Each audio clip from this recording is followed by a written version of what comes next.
Hello guys, আসসালামু আলাইকুম। তোমার স্বপ্ন কি একজন স্পোর্টস প্লেয়ার হওয়া এবং কিভাবে হওয়া সেটা বুঝতে পারতেছো না? তাহলে তুমি আমার এই ভিডিওটা দেখতে পারো। দেখো, একজন স্পোর্টস প্লেয়ার হওয়া কিন্তু মুখের কথা না, এবং যে কেউ চাইলে স্পোর্টস প্লেয়ার হতে পারে না। একজন পরিপূর্ণ স্পোর্টস প্লেয়ার হতে হলে তোমার প্রথমে দরকার ইচ্ছা এবং ধৈর্য শক্তি।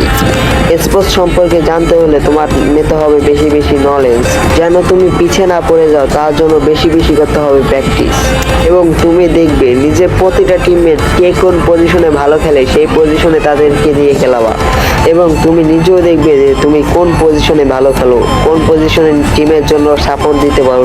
এবং কি প্রতিটা ফাইট একা একা নেওয়া যাবে না, হয়তো তুমি তোমার টিমমেটকে সাপোর্ট দেবা, নয়তো বা তোমার টিমমেট তোমাকে সাপোর্ট দিবে।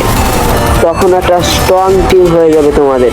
এবং কি একদিন দুই দিন টুর্নামেন্ট খেলা যদি তুমি মনে করো তুমি পারবে না, তাহলে টুর্নামেন্ট তোমার জন্য না।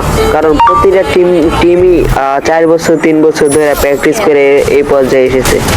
সো ভালো একটা স্পোর্টস প্লেয়ার হতে চাইলে প্র্যাকটিস করতে হবে। Practice is all branded.